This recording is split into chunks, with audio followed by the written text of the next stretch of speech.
C'est toujours un plaisir de revivre avec vous les temps forts de l'actualité du mois écoulé. Madame, Messieurs, bienvenue sur Gabon 24. Au menu, Ali Bongo Ondimba, de nouveau à la tête de la communauté économique des États d'Afrique centrale pour un an avec un triple enjeu continental, régional et national.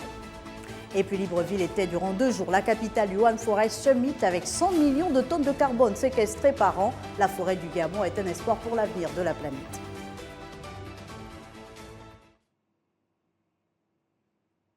Vous l'aurez compris, une émission qui sera fortement axée sur le One Forest Summit qui s'est achevé le 2 mars avec des chroniqueurs, vous le savez déjà, toujours aussi percutants les uns que les autres. La rétro de l'actualité, c'est parti.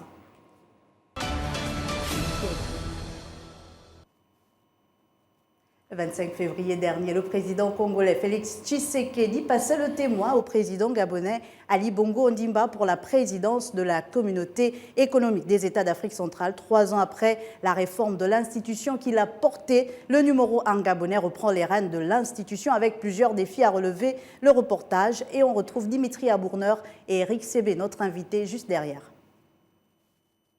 Ali Bongo Ondimba prend la présidence de la CAC en trouvant dans son agenda plusieurs chantiers.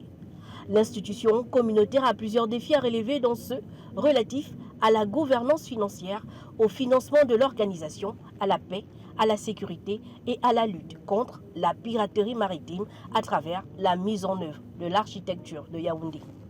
Le numéro 1 gabonais prend le mandat de la CAC à un moment où l'on attend une impulsion forte, une dynamique déjà démontrée lors du dernier mandat du président gabonais à la tête de la CAC qui avait vu l'aboutissement des réformes institutionnelles historiques.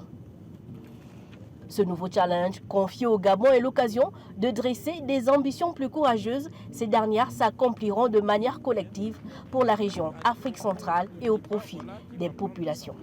Tout au long de mon mandat de président de la CEAC, j'entends porter une attention toute particulière au chantier du financement de notre organisation communautaire. Après toutes ces années, le mécanisme de financement qu'est la contribution communautaire d'intégration, tel qu'à nouveau inscrit dans le plan d'activité 2023 de la CEAC, tarde à mobiliser les ressources attendues. Aussi, nous faudrait-il peut-être examiner les termes de sa modification ou de sa substitution par d'autres instruments plus appropriés.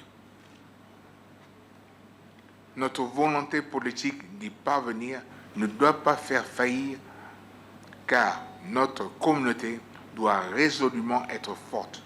Et c'est tout le sens de mon appel à vous, mes chers pères. Ali Bongo Ondimba en a profité pour réitérer l'importance des forêts dans la lutte contre les changements climatiques. Le One Forest Summit qui se tiendra à Libreville dans les prochains jours est une rencontre de haut niveau dans le but de faire progresser l'ambition collective en matière de préservation et de gestion durable des forêts tropicales. Alors Dimitri, c'est une victoire de plus pour la diplomatie gabonaise, mais surtout pour le président Ali Bongo Ondimba.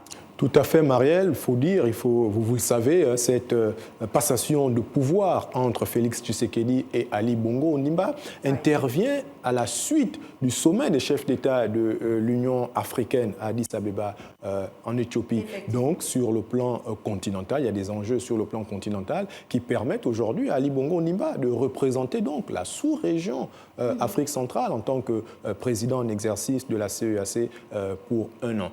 Il y a également un enjeu régional, naturellement, les enjeux sécuritaires, mais également les enjeux environnementaux. Vous l'avez vu, c'est plus à démontrer. Le One Forest Summit qui vient de s'achever les 1er et 2 mars, on réunit le GOTA des chefs d'État de la sous-région ici à Libreville, sous la présidence, sous la coprésidence donc, du Gabon et de la France. Donc il y a également cette voix qui est portée par le Gabon sur les questions environnementales. Il y a également cet enjeu de poursuivre certainement la réforme aussi de cette organisation sous-régionale régionale, puisqu'il y a 3 ans, je le disais à l'entame de mon propos, le président de la République, Ali Bongo Ondimba, avait porté cette réforme et l'avait fait aboutir. On était passé d'un secrétariat général à une commission de la CEAC, et même qu'il y avait la volonté pour les chefs d'État de la sous-région de mettre en phase les 2 communautés de la sous-région Afrique centrale, donc CEMAC, CEAC, pour qu'on ne se retrouve pas avec plusieurs projets un peu disparates. Éric Sébé, qui n'est plus à présenter dans cette émission de la rétro de l'actualité, mais quand même, je le rappelle pour les téléspectateurs, qui est le directeur de publication du journal en ligne, la synthèse d'information. Éric, il y a des enjeux, comme le disait déjà Dimitri, au niveau continental, régional, mais également au niveau national. Mais il y a surtout des défis par rapport à cette présidence d'Ali Bongo Ondimba durant 1 an, des défis sécuritaires, et on a l'occasion d'en parler puisqu'il y a ce conflit qui, on va dire, les tensions qui se cristallisent toujours un peu plus entre Kinshasa et Kigali notamment. Il y a le Tchad, il y a la RCA, des défis également sanitaires, hein, parce qu'il y a la survenue d'autres épidémies telles que le virus de Marburg, c'est ça. Mais il y a aussi les défis environnementaux. Alors, votre point de vue sur cette présidence gabonaise? Alors, en effet, oui, on le comprend parfaitement bien. C'est une victoire pour le chef de l'État gabonais, oui, de pouvoir briguer pendant 1 an, conformément au texte, la présidence de la CEAC. Et il l'a souligné lors de la passation du service avec le président Félix Tshisekedi, notamment sur les questions environnementales qui ont été débattues pas plus tard qu'hier à Libreville, voilà, mais d'autant plus aussi sur les questions sécuritaires, parce qu'aujourd'hui, il est clairement mentionné sur les tables sous-régionale, la question sécuritaire qui intervient au niveau du Nord Kivu, oui, et entre la RDC et naturellement le Rwanda, qui sont dans une sorte d'antagonisme. Et je pense que le président Ali Bongo, en prenant cette présidence, mettra des marqueurs noirs ces questions afin que cela soit traité avec une certaine réalité de responsabilité des différents protagonistes, voilà. Mais aussi la question environnementale, parce qu'elle est importante, au-delà de tout ce qui peut être mis en analyse ou en exergue. Il est important de souligner que l'environnement aujourd'hui est une question, ou sinon, pour ne pas dire la question la plus imminente qu'il soit, parce qu'il ne peut avoir de sécurité, il ne peut avoir de politique, il ne pourrait avoir d'économie si naturellement on n'a pas un environnement où exercer tout cela. Et donc je me dis que le président de la République, Ali Bongo Ondimba, en prenant le bâton de pèlerin de la CAC, mettra en effet tous les mécanismes nécessaires qui pourront emmener en effet cette communauté économique-là de pouvoir survoler et atteindre les objectifs cités dans son sacerdoce d'engagement. Parmi les enjeux, on espère également pour le président de la République gabonais qu'il y aura l'accélération aussi de l'intégration au niveau de la sous-région, Dimitri, puisqu'on parle aujourd'hui de la ZLECAf, hein, donc l'Afrique centrale ne pourra plus être en marge de tout ce qui est fait sur le continent. Entre autres sujets qui ont marqué le mois de février dernier, il y a que le président de la République, Ali Bongo Ondimba, a convoqué la classe politique au niveau du Gabon. C'était du 13 au 23 février, pour être plus précise, à une concertation politique. On sort de là avec plusieurs conclusions, et parmi ces conclusions, j'ai retenu 1 ou 2 qui me sont venues comme ça: le passage de tous les scrutins au quinquennat et le retour à un tour de toutes les élections. Dimitri, vous qui avez couvert pour Gabon 24 cette forte actualité, votre lecture, est-ce que c'est une avancée pour la démocratie au Gabon? Bon, écoutez, les avis sont partagés. Il faut d'abord reconnaître cette volonté justement d'atteindre l'objectif fixé dès le départ, c'est celui de pouvoir organiser des élections apaisées. Et donc, le chef de l'État a répondu à un appel de la classe politique de l'opposition qui souhaitait justement discuter avec le pouvoir en place pour revoir un tout petit peu le processus électoral. Donc, majorité et opposition se sont donc assis. Bon, on ne peut pas occulter le fait qu'une certaine frange, certains sont venus, d'autres ne sont pas venus, mais bien sûr, nous. Voilà, les faits sont têtus. Donc, une partie de l'opposition n'a pas pu être présente, mais une autre est revenue, et notamment la première force d'opposition à l'Assemblée nationale du parti, donc les démocrates, étaient bien présents. Et donc, il y a eu pendant 10 jours ces discussions, 10 jours ou peut-être un peu moins, 7 jours précisément, parce qu'il y a eu un petit retard à l'allumage, justement, à cause des conditions. Il fallait savoir quels étaient les critères pour pouvoir prendre part et d'autres. Et donc, au finish, on sort de là, vous l'avez dit, avec un retour à l'élection à un tour. On passe au quinquennat, donc l'harmonisation de tous les mandats électifs à 5 ans. Du point de vue à la fois donc, de la majorité de l'opposition, des participants à ces différentes assises, il était question de garder à l'esprit l'organisation d'élections apaisées au Gabon. Et quand on regarde un peu dans le rétroviseur, on se rend compte que depuis 1990, depuis le retour au multipartisme dans notre pays, les élections organisées ont souvent été émaillées d'un certain nombre de crispations. Et donc, c'est dans cette volonté de pouvoir mettre fin aux crispations qui suivent souvent l'organisation d'élections politiques. Certains se sont plaints du fait que le transport des urnes ou encore le comportement des responsables des bureaux de vote, il fallait revoir un tout petit peu ces différents principes. Les acteurs politiques qui sont les premiers concernés par les élections sont donc partis, ils ont discuté et du point de vue donc, du Premier ministre qui a organisé une conférence de presse à l'issue de ces élections, de cette concertation, nous a donc donné certains éléments qui ont prévalu, les raisons qui ont fait en sorte qu'on revienne à l'élection à un tour. Et du point de vue donc, de Billy Binze, il fallait éviter de tirer en longueur parce qu'une élection à 2 tours, une élection présidentielle, en fait des élections générales, présidentielles, législatives et locales, aller à un deuxième tour en 10 jours, à la fois sur le plan pratique, cela ne semblait pas tenable. Et sur le coût de ces scrutins, voilà, ils ont estimé qu'il est mieux d'organiser une campagne électorale, organiser un scrutin. À l'issue de ce scrutin, la Constitution de la République le permet. Il peut y avoir une contestation. Et s'il y a contestation ou s'il y a des contestations, s'ouvre alors le contentieux électoral. Éric Sébé, il est vidé et c'est terminé. Éric Sébé, les acteurs politiques ont envoyé un signal fort quand même. Ce signal qui est que opposition et majorité peuvent encore s'asseoir ensemble autour d'une table au niveau du Gabon. Est-ce que vous pensez qu'au sortir de cette concertation politique, on a véritablement mis sur pied les préalables pour des scrutins au lendemain apaisés? Alors, je le dis comme l'a dit Dimitri tout à l'heure, c'est-à-dire, oui, il faut déjà partir du principe que l'essence même de la démocratie et de l'action politique, c'est la concertation. Il faut que les acteurs échangent. Il faut bien qu'il y ait, on va dire, une contradiction de part et d'autre pour qu'on arrive au processus politique et qu'on arrive à l'exercer en proprement dit.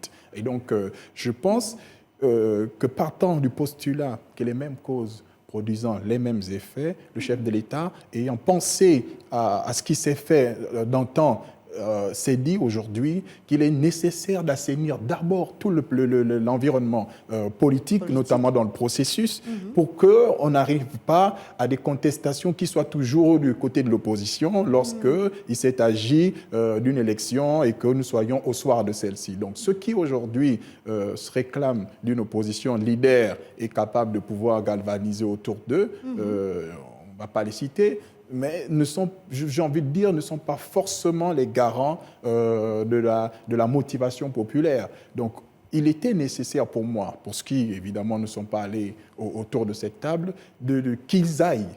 Voilà, qu'ils aillent et qu'ils discutent. Et que si, évidemment, il y a des éléments et des arguments qu'il fallait mettre en exergue, c'était à ce moment-là qu'il fallait le mettre en exergue. Et comme on le dit, c'est un élément à apporter. Le Gabon est indivisible, c'est un État, voilà, où évidemment il y a une constitution et il y a une norme, il y a une façon de travailler. Même quand on fait partie de l'opposition, il est important que l'on reste dans le cadre juridique des choses. Qu'on soit des forces de proposition, on ne s'oppose pas pour s'opposer. Et aujourd'hui, force est de constater malheureusement qu'on se retrouve avec une opposition qui est un peu plus, on va le dire, parce qu'on a pu le constater. Oui. On a tous sillonné les quelques ateliers de la concertation qui a eu lieu. On a vu qu'il y a eu au niveau de l'opposition une sorte de désaccord entre les participants qui devaient prendre la parole, notamment sur le pupitre des différents échanges. Or, on le regarde dans d'autres pays, une opposition, ça s'organise à travers des conférences, à travers une pédagogie de la chose politique proprement dite, parce que la politique, au-delà de comment est-ce qu'on veut l'exercer sous nos cieux, c'est avant tout une science, voilà, et il est important qu'il y ait des préparations pour ne pas qu'on en arrive à ce genre de scénario qui, évidemment, ternise l'image généralement d'un pays à laquelle une opposition se réclamerait d'avoir une certaine notoriété. C'est un peu surprenant parce qu'on sait qu'il y a eu quand même un travail qui a été fait en amont avec la production de mémorandums, avec des propositions claires à l'intérieur. Mais bon, malheureusement, ces propositions ont été confrontées à d'autres contre-propositions et finalement, c'est un consensus qui est sorti de la concertation où les uns et les autres se sont mis d'accord sur les règles du jeu. La dernière fois qu'un président français a foulé le sol gabonais il y a 13 ans, et donc avec cette venue d'Emmanuel Macron, c'est également là une victoire diplomatique, s'il faut le dire ainsi? Je préfère rester sur les expressions et sur la façon que cela a été perçu de façon républicaine, voilà, parce que il serait pas très élégant de vouloir adosser les questions politiciennes à des questions aussi importantes que l'environnement. Le président Emmanuel Macron a été clair lors de sa prise de parole en France, avant qu'il n'arrive au Gabon, qu'il ne venait pas, en effet, pour autre raison que ce soit, mais purement pour les raisons qui étaient officielles, notamment pour participer à une grande messe, celle du climat, de la protection de la biodiversité. On a vu, évidemment, lors du One Forest, tous les participants qui ont été appelés autour de la table. On a eu des scientifiques, on a vu des chefs de gouvernement, on a vu des chefs d'État également. On a même vu des organisations des communautés autochtones. Ça veut dire clairement que c'est une question qui dépasse les entendements des querelles politico-politiciennes qui soient une question avec un intérêt crucial, en tout cas, et actuel. Dimitri, vous étiez à la forêt classée de l'arboretum Raponda Walker, là-bas dans le nord de la capitale gabonaise, avec Emmanuel Macron, avec le ministre gabonais Lee White. Qu'est-ce qui ressort, qu'est-ce qu'on retient de cette venue du président Macron? Justement, Mariette, on regarde un peu l'origine justement de la décision de l'organisation de ce sommet. Cette décision a été prise lors de la COP27 à Sharm el-Sheikh en Égypte, où effectivement, lors de cette COP, le monde entier s'est retrouvé pour discuter encore des questions environnementales et les présidents Ali Bongo Ondimba et Emmanuel Macron ont donc décidé d'organiser le One Forest Summit à Libreville pour, en fait, le président français avait besoin de venir toucher du doigt et venir se rendre compte du travail effectué par le Gabon sur le plan environnemental. Et c'était l'occasion qui lui a été offerte donc, par le ministre Lee White d'aller à l'arboretum Raponda Walker où il a cheminé à l'intérieur de la forêt, où il a touché du doigt, il a respiré l'air frais du Gabon parce qu'il faut le dire, le Gabon est l'un des pays, le pays le plus carbone positif au monde.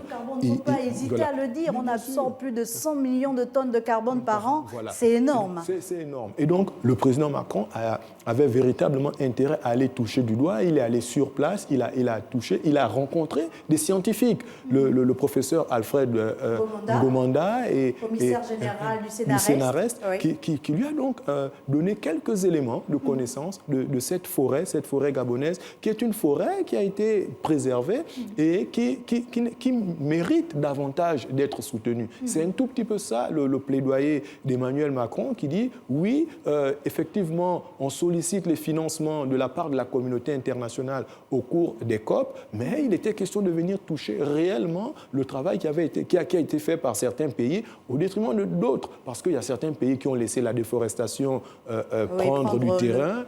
Par contre, il y a d'autres qui ont des comportements plus vertueux, et donc il était question de venir dans l'un des pays où mais vraiment la question question de la lutte contre le réchauffement climatique, la protection de la biodiversité est un cheval de bataille pour les autorités politiques. Et Emmanuel Macron a donc fait le choix du Gabon et il a pu se rendre compte, il a pris des engagements où il y a des fonds qui ont été mis en place pour accompagner la recherche scientifique, pour accompagner l'adaptation au changement climatique. Ce sont des éléments donc, qui concourent justement à mettre à l'actif à la fois des autorités gabonaises et du président français cette question donc écologique qui leur tient à cœur. Parce que si vous permettez, Marielle, on le sait, il y a d'autres dirigeants du monde mais qui sont climato-sceptiques, mais qui ne croient pas un traitement aux questions du changement climatique. Donc, le président Macron a pris cette question à bras le corps et il a décidé de se tourner vers les champions en matière de préservation de l'environnement. Et Ali Bongo Ondimba, il faut également le dire, est un champion, est un leader. Son leadership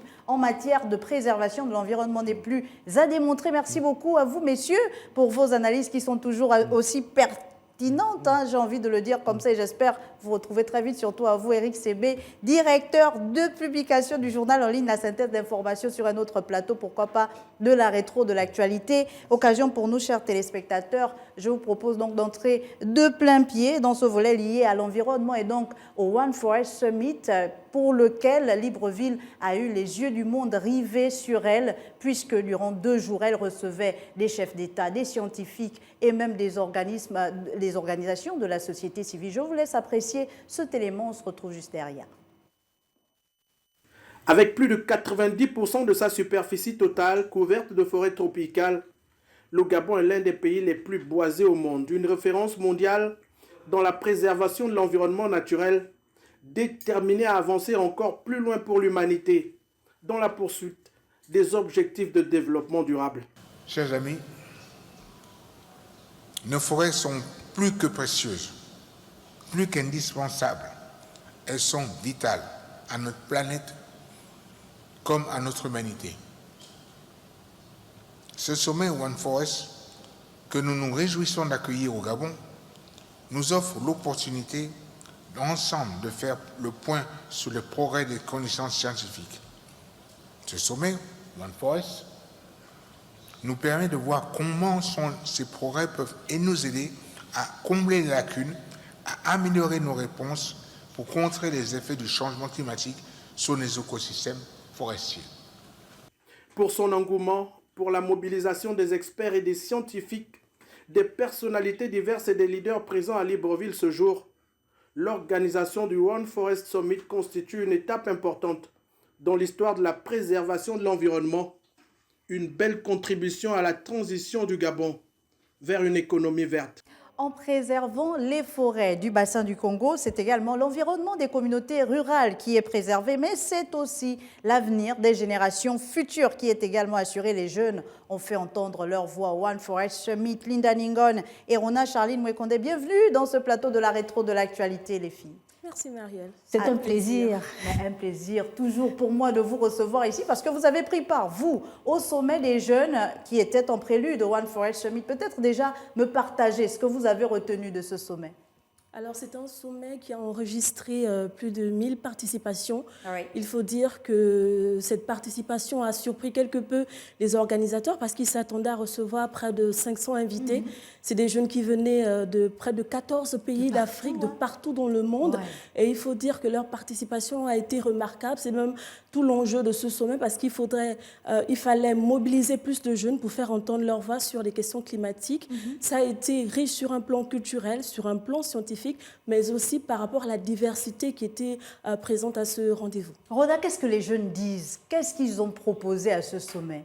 Eh bien, on a eu la possibilité de rencontrer des jeunes déjà qui vivaient la chose en elle-même, qui vivaient la protection, la promotion des forêts, qu'elles soient gabonaises, sénégalaises, congolaises, qu'elles soient même de France, donc des acteurs vraiment actifs sur le terrain qui sont venus sur place pour pouvoir échanger, partager les expériences et même se reconnaître dans des expériences d'autres personnes. C'était magnifique. Donc il fallait comprendre derrière cela que voilà, la jeunesse, on ne peut pas aujourd'hui construire, penser l'avenir des forêts, l'avenir de la biodiversité sans cette jeunesse consciente et active. Mais comment on implique alors cette jeunesse dans ces questions d'environnement qui sont parfois perçues comme étant des questions effectivement seulement pour les scientifiques. Comment cette jeunesse, on l'implique ou comment elle s'implique elle-même?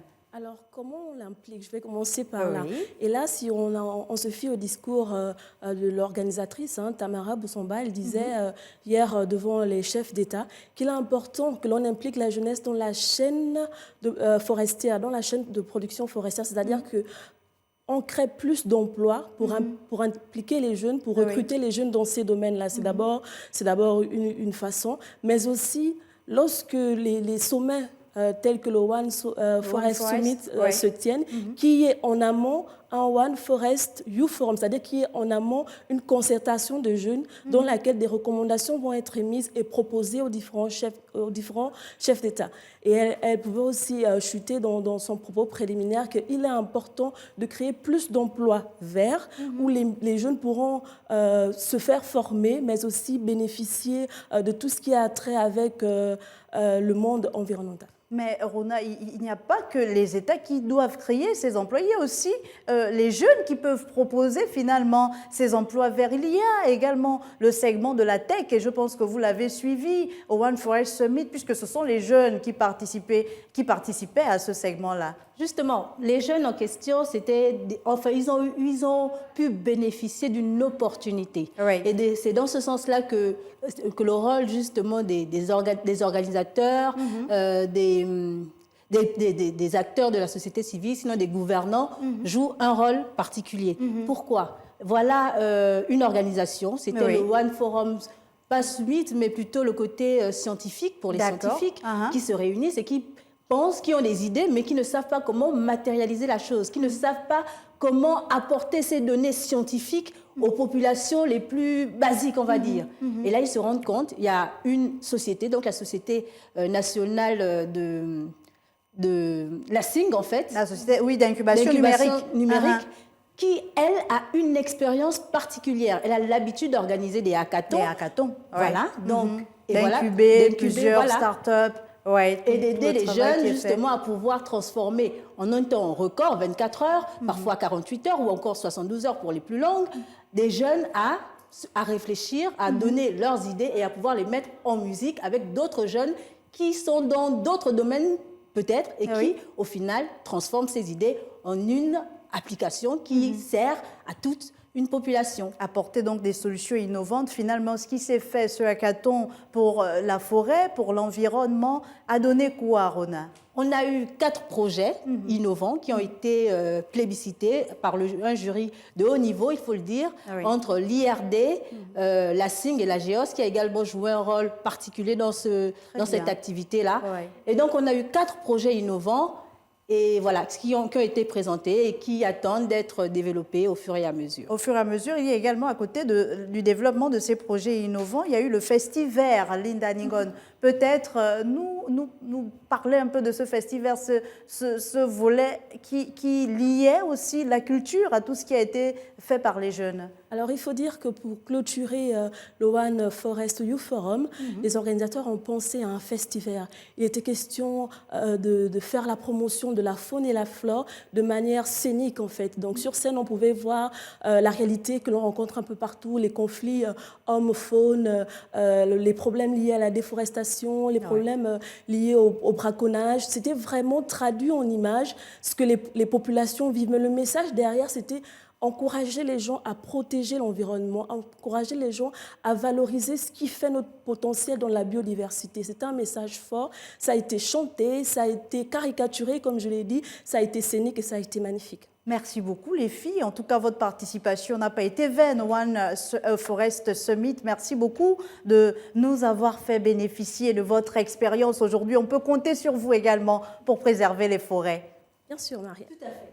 Et merci encore à vous, chers téléspectateurs. On retrouve un autre duo d'autres chroniqueurs pour la suite.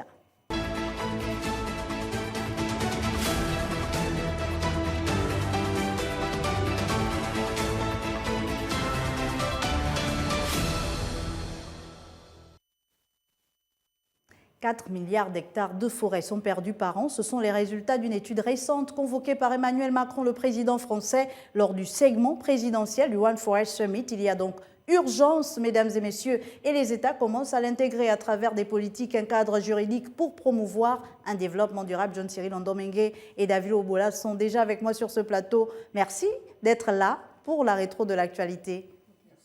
Alors, vous avez pris part chacun à des niveaux différents à ce One Forest Summit. Davila, d'abord, vous, avec cette rencontre des parlementaires, peut-être nous partager déjà cette expérience, hein, puisque ce sommet se tenait en prélude, du moins ces différentes conférences se tenaient en prélude au One Forest Summit.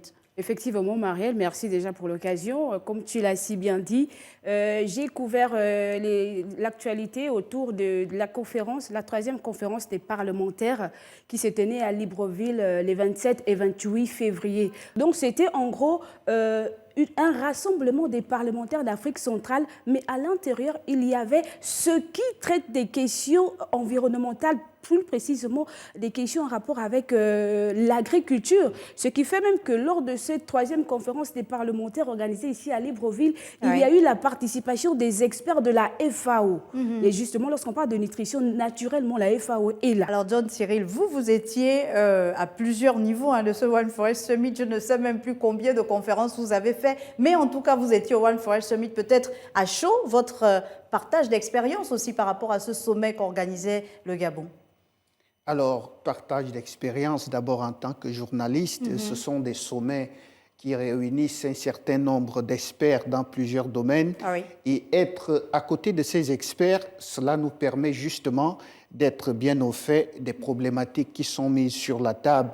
Alors, en tant que participant, il y a aussi beaucoup de données qui nous sont mises à contribution, ce qui nous permet de devenir des éco-citoyens, ça veut dire des citoyens qui se comportent en phase avec les défis environnementaux.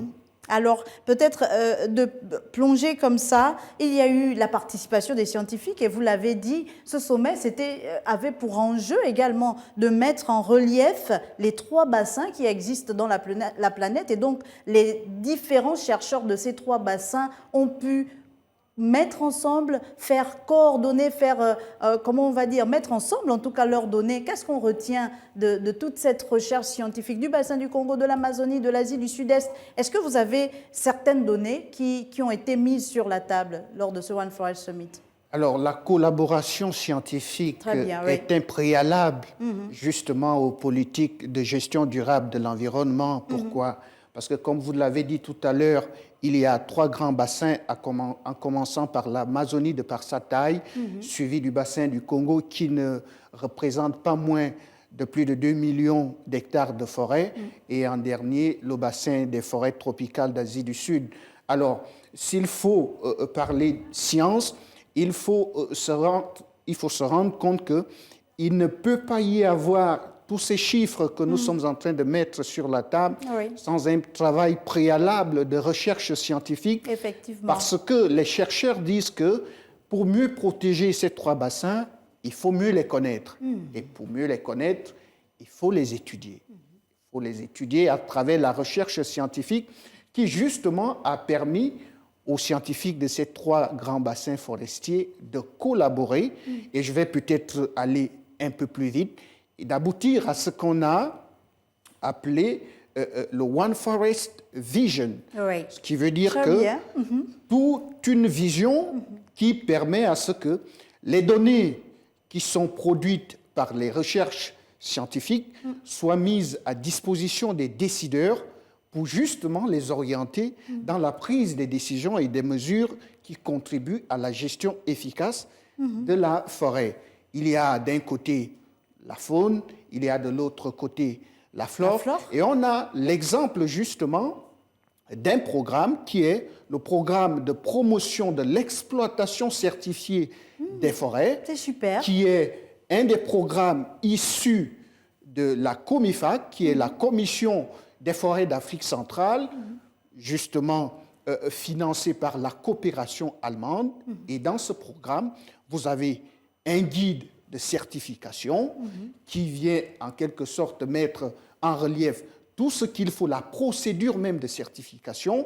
Et vous avez à l'intérieur de ce programme un guide faune et un guide justement des espèces, sinon des essences qu'on retrouve dans le bassin du Congo.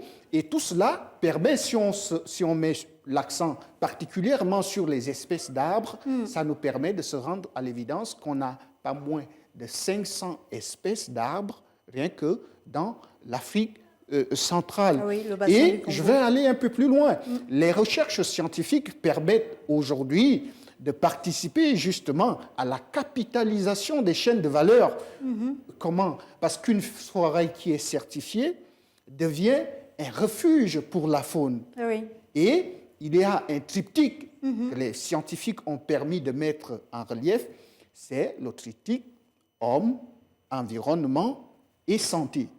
Ça veut dire qu'il y a la population faunique qui à la fois permet d'éviter l'éruption d'un certain nombre de maladies et d'épidémies, mais également ces animaux peuvent être des porteurs, des vecteurs d'agents pathogènes. Oui. Donc on est là dans le cadre de la zoonose. Zoonose, voilà. Oui. Zoonose.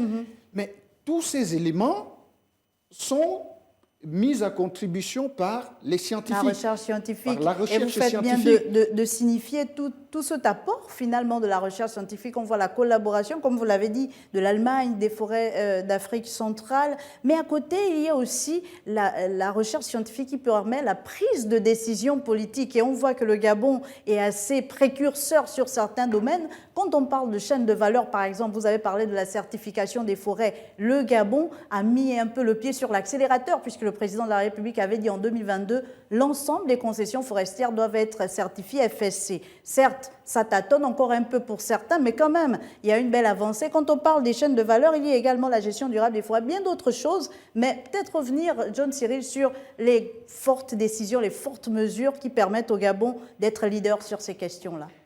Avant d'arriver aux mesures qui permettent au Gabon d'être un champion en matière de lutte contre les changements climatiques, il faut préciser qu'on a d'un côté les politiques et de l'autre les scientifiques.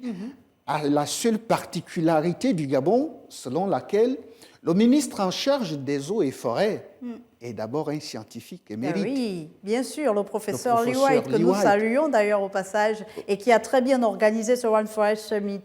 Voilà, et lorsqu'on en vient aux atouts du Gabon, on se rend compte justement que les scientifiques nous permettent aujourd'hui de comprendre et surtout de savoir que le Gabon a un couvert forestier de 88%, avec 13 parcs nationaux et 11 parcs aquatiques, ce qui représente respectivement 11% du territoire national terrestre pour 25% du territoire marin, avec justement un pays qui est très, très positif en carbone, mais qui a, à côté de cela, un taux de déforestation annuel qui ne tourne qu'autour de 0,13 ou 12%. Quasiment, Tous les éléments scientifiques qui permettent au monde entier de se rendre à l'évidence que le Gabon est un véritable champion en matière de lutte contre les changements climatiques. Et donc, avec des décisions fortes portées par le président de la République, on l'a vu, la certification, que l'on parte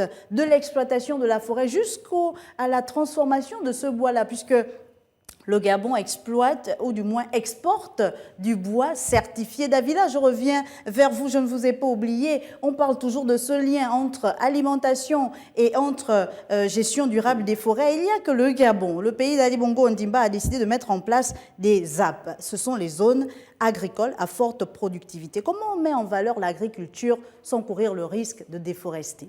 Justement, c'est l'une des questions fondamentales qui a été abordée lors de cette 3e conférence des parlementaires organisée ici à Libreville, comme je le disais tantôt.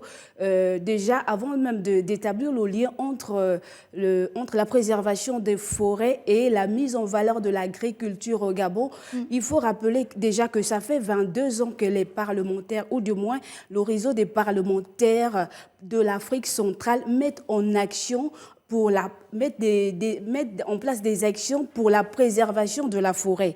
Parallèlement, ça fait également 22 ans que ces parlementaires mettent en place des textes, ou du moins pour légiférer le secteur agricole. Et du coup, lors de cette conférence conférence parlementaire, il était effectivement question d'établir le lien entre valorisation de la forêt, ou du moins protection de l'environnement, et la valorisation de l'agriculture. Parce que qui dit forêt dit agriculture. Comment est-ce qu'on peut faire en sorte que les populations gabonaises continuent de se servir de la forêt pour se nourrir, d'utiliser la forêt, sans pour autant empiéter sur la protection de la forêt? Surtout qu'on a décidé d'inverser la tendance, de réduire de 50% nos importations alimentaires. Effectivement. La problématique se pose. Effectivement. Donc la question, c'était comment exploiter, je le disais, l'espace forestier pour l'agriculture, en même temps préserver l'écosystème agriculture. Et donc, à cette question, plusieurs thématiques ont été abordées lors de ces différentes plénières. Ça se tenait quand même sur 2 jours. Oui. Et donc, des ateliers ont été organisés entre les parlementaires venus du Congo, venus du Cameroun, du Gabon et dans toute la région, la sous-région Afrique centrale. Donc, plusieurs thématiques ont été abordées, notamment la situation alimentaire et nutritionnelle en Afrique centrale, le rôle des parlementaires en matière de SAN, entendez, la sécurité alimentaire et nutritionnelle, la session pour des nouveaux engagements. En gros, il était question de statuer sur l'intérêt d'investir dans l'agriculture sans pour autant empiéter sur la préservation de la forêt. Et donc, justement, à l'issue de ces travaux, plusieurs recommandations ont été prises. Et lorsque je parle de recommandations, il faut noter, puisque ça me vient directement à l'esprit, avant la tenue de cette 3e conférence des parlementaires, la présidence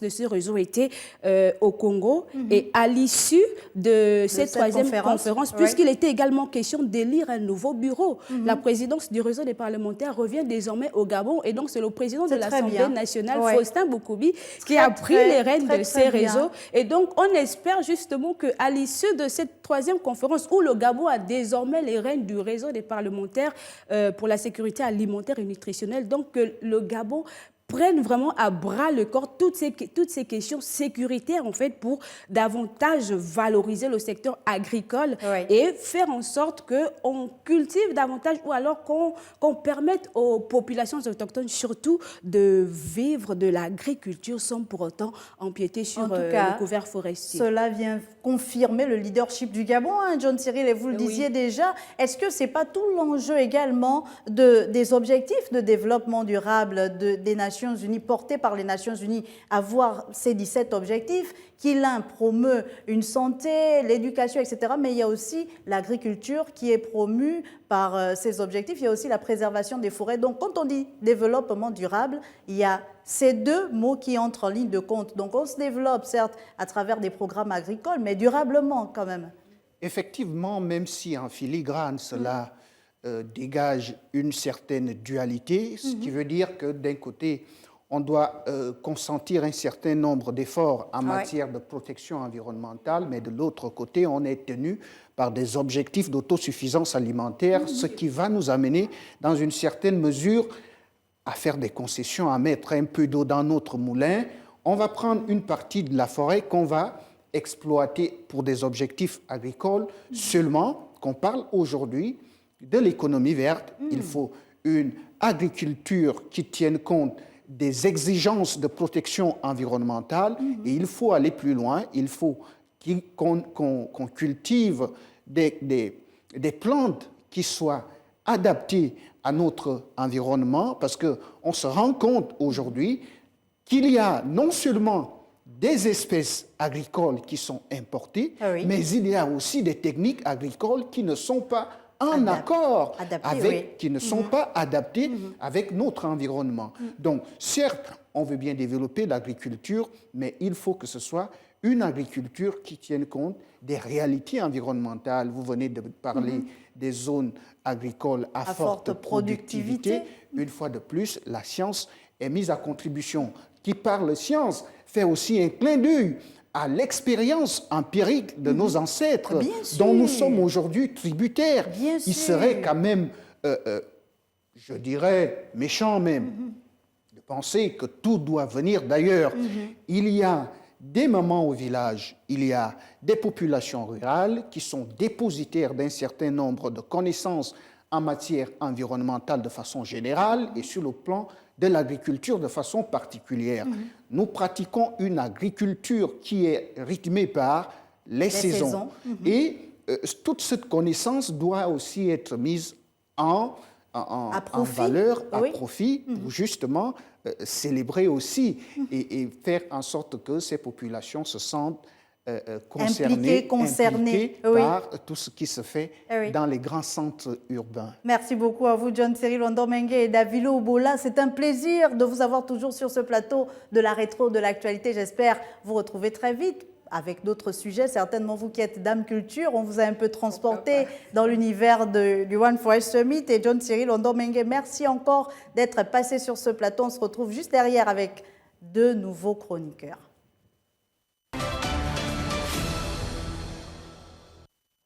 La rédaction de Gabon 24 s'est mobilisée pour la circonstance où il était question de coopération scientifique, de financement innovant et de valorisation de chaînes de valeur. Michel Tseni et Maria Batista, merci d'être là les filles. Vous êtes toutes ravissantes. Merci Maria. C'est nous qui te remercions pour l'invitation. Mais alors, on va commencer de plein pied dans le One Forest Summit puisque vous y avez été au sommet en prélude à l'événement, mais également au sommet là-bas au Radisson, à Libreville.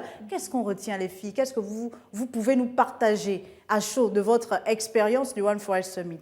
Écoutez, le One Forest Summit n'a pas commencé que le premier, le mercredi ou le jeudi. Il y a eu ces mini-sommets, si on peut les qualifier ainsi, la réunion des scientifiques, partage d'expériences. Ça nous a permis un peu de connaître mieux la situation du bassin du Congo. Il y a eu le sommet avec les parlementaires d'Afrique centrale qui sont revenus sur les lois déjà en vigueur, et également l'enjeu autour de l'applicabilité de toutes ces lois. Et il y a eu le 1er et le 2 mars avec l'événement en lui-même, des experts internationaux, des journalistes spécialisés en environnement. Pour une personne comme moi qui est spécialisée en économie, ça a été vraiment quelque chose de particulier. Un bel événement en tout cas, où vous sortez grandi. Maria Batista, est-ce que c'était le même effet pour vous, le One Forest Summit? J'ai beaucoup apprécié, vraiment participer à ce sommet. Premièrement, le caractère humain de cet événement, le fait de regrouper plusieurs personnalités du monde entier. Il y avait cette chaleur, c'est toujours bien de se retrouver entre humains et de discuter des questions qui concernent l'humain et qui concernent l'avenir du monde. Mais la particularité aussi de cet événement, c'était de valoriser la coopération nord-sud. On sait que depuis des années, il y a un peu beaucoup de débats autour de la coopération nord-sud, des disparités et tout le reste économique et financière, politique et tout ce qu'on sait. Mais il y avait cette fois-ci cette ambition de pouvoir reconnecter les gens, de pouvoir partager l'expérience et de dire que ton problème, c'est aussi mon problème, tes valeurs, c'est aussi nos valeurs, et puis on avance ensemble pour le bien de la planète. C'est très bien de dire ça parce que c'est l'humain, en fait, qui est au centre de tout ce combat contre les changements climatiques que la communauté internationale mène et que le Gabon porte avec un leadership confirmé. Le nœud du problème dans cette lutte pour sauver la planète, et vous allez certainement être d'accord avec moi, les filles, la lutte contre les changements climatiques notamment, et pourtant avec l'accord de Paris, on pensait que les actions devraient s'accélérer. Le nœud du problème est donc le financement. On a parlé à ce One Forest Summit de financement innovant. Peut-être déjà commencer par nous expliquer les financements innovants. Qu'est-ce que c'est? Alors, Maria Biogou, les financements innovants, il faut d'abord parler de gestion durable des forêts. Gestion durable également de tout ce qui est catastrophe naturelle, de tout ce qui est changement climatique. Alors, il faut payer, il faut fournir de l'argent. Et cela passe d'ailleurs depuis 1992. On a eu également la COP de Paris en 2015. Il était question pour les pays qui polluent de verser une somme pour un pays comme le Gabon qui est leader dans tout ce qui est préservation de l'environnement. Nous qui séquestrons plus de 100 millions de tonnes de carbone, nous méritons d'être rémunérés, sinon compensés à hauteur de ce que nous faisons. Alors, le nœud du problème, ce sont les financements. Qui doit payer? Et ces pays-là vous disent, oui, nous devons payer, chaque personne a décidé de payer, mais aujourd'hui, les catastrophes naturelles sont présentes, les changements climatiques sont réels, s'accentuent. On a eu récemment cette catastrophe à Madagascar. Donc, tous ces changements climatiques-là sont réels et donc les pays comme le Gabon disent, avec l'ensemble des pays du bassin du Congo, qu'il faut véritablement des financements, plus de la parlotte, mais de l'action. De l'action, Maria Baptista. Il faut également ajouter que les financements innovants, l'initiative prévoit un premier objectif de lever des fonds de 750 millions de francs, de dollars, et ensuite qui sera reparti 150 millions de fonds publics et 600 millions de fonds privés. D'accord. Donc, c'est toutes ces données-là qu'il faut également prendre en compte. Ça, c'est autour des financements innovants, mais il y a également le marché carbone aussi qui peut constituer une source de financement un très grand marché, pour la préservation. Alors, peut-être nous expliquer, qu'est-ce qui coince jusqu'à présent? On a vu le Gabon dire qu'il va mettre sur ce marché carbone des tonnes, des millions de tonnes qu'il séquestre.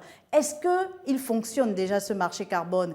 Est-ce qu'il fonctionne bien? Est-ce qu'il est bien structuré? C'est un marché qui est très structuré, mais comme on sait, les leaders africains parlent d'injustice climatique. Ça veut dire que la loi ne s'applique pas à tout le monde. Ça veut dire que c'est arrivé à un niveau de maturité, mais les pays ne sont pas traités pareillement. Qu'est-ce que les leaders africains, eux, ils recommandent? Et ils recommandent que, alors que chacun aille de manière dispersée, on dit que l'Afrique, c'est 54 États, et on a une institution qui part très forte pour nous, on a l'Union africaine. Et donc, ils se disent pourquoi aller de manière dispersée, de manière volontaire, comme on dit, alors qu'on parle aujourd'hui de carbone souverain.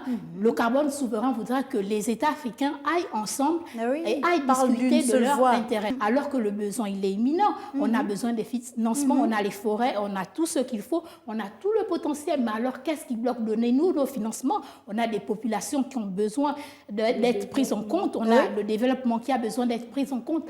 Qu'en est-il de toutes ces questions? C'est ça la vraie problématique. J'allais vous poser la question. Qu'est-ce qui bloque? Maria le disait, Michel Tseni. C'est le décaissement. Les gens ne veulent pas donner. Voilà, on a une belle forêt du bassin du Congo. Oui, il y a 530 millions d'hectares, Marielle, dont 220 millions d'hectares de forêt répartis. Un bel écosystème avec les mangroves, avec les tourbières. Écoutez, qu'est-ce qu'il coince? Il faut tout simplement des actions concrètes. Est-ce que ce One Forest Summit n'était pas le sommet de l'action? C'est ce qui a été dit. C'est pas pour prendre des résolutions nouvelles, non. Les résolutions, on les a déjà obtenues à travers l'accord de Paris, les accords de Glasgow. À Sharm el-Sheikh, on a eu des résolutions. C'était des solutions. On peut le dire entre griffes. Jusqu'ici, on attend toujours les résultats, mais il y a eu le plan de Libreville qui annonce 100 millions d'euros décaissés, notamment répartis 20 millions d'euros par la conservation internationale, 30 millions d'euros et également 50 millions d'euros par la France. Est-ce que là, on n'est pas dans les promesses encore, comme on disait déjà avant? Est-ce que là, on est déjà dans l'action? Est-ce que ça a été décaissé cet argent? Est-ce que demain, on peut déjà, nous, Gabon, être retribués pour les 100 millions de tonnes de carbone que l'on séquestre? Marielle, lorsqu'on parle de financement, il faut de la traçabilité. Le président Emmanuel Macron l'a rappelé, il va falloir soutenir des pays comme le Gabon qui font des efforts. Et donc, il va falloir, après cette annonce, mettre en place une traçabilité, il va falloir mettre en place des résultats, des formalités pour pouvoir effectivement voir qui respecte ou pas. Écoutez, le Gabon n'est pas leader pour rien. Il y a eu des efforts. C'est même pas le respect des mécanismes qui pose problème. Je pense que les Africains, ils respectent la procédure. Ils ont fait. Et c'est même pas, ils demandent d'avoir des projets. Ils disent que les Africains, du moins le continent, doivent respecter l'article 5 de l'accord de Paris. Alors que l'accord de Paris dit quoi? Il dit qu'il doit venir avec des projets innovants, des politiques d'accompagnement, avec des propositions, des projets. Et c'est tout ce qu'on fait dans le bassin du Congo. Et c'est tout ce qu'on fait. Et on ne comprend pas pourquoi jusqu'à l'heure, ça ne marche pas. Mais ils mettent l'accent sur les procédés, que les procédés prennent du temps. Mais pourquoi les autres ont reçu et pourquoi pas nous? Mais on peut quand même finir sur une note positive. Marielle, on n'en est plus là. D'accord. On n'en est plus là parce que les faits sont là. Les faits sont là. Et les faits sont têtus. La COP de Paris avec tous ses pesanteurs sont là.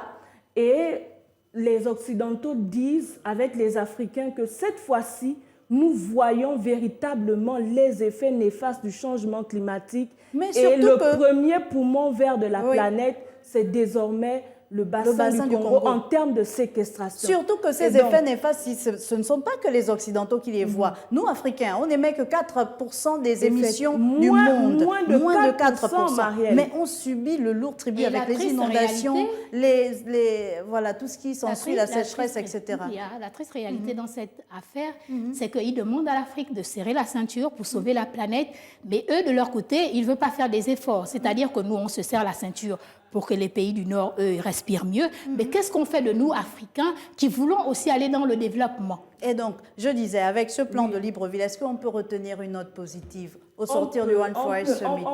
On peut, parce que c'est vrai que vous me direz que ce sont des effets d'annonce, certainement, mais non, la conscience est bien là, l'action est bien là, parce que ce sommet, ce One Forest Summit, a été véritablement le sommet de l'action. Sauf qu'on émet quand même des réserves, on attend de voir la suite, puisqu'on parle de procédure.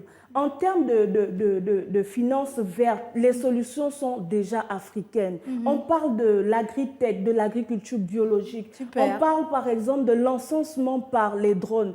J'ai reçu par exemple un monsieur qui exerce dans tout ce qui est encensement par les drones. Et je lui posais la question de savoir, mais puisqu'on parle également d'intensification de l'agriculture, comment concilier économie et écologie? Très bien. C'est la véritable question aujourd'hui. Nous voulons nous développer en tant qu'Africains. Nous cherchons à nous développer, mais ce n'est pas au prix de nos forêts, ce n'est pas au prix de nos vies. Donc, il va falloir que de tous les bords, nous allions ensemble pour pouvoir véritablement poser les jalons de l'avenir, parce qu'il y va de notre survie et de la survie de la planète, Marielle. J'aime beaucoup votre passion, les filles, mais c'est déjà terminé. On restera sur cette note positive de développement durable qui implique également les pays du bassin du Congo. Merci beaucoup, Michel Tseni, Maria Batista. C'était votre première participation à la rétro de l'actualité en français. On retient qu'avec 88% de couverts forestiers, le Gabon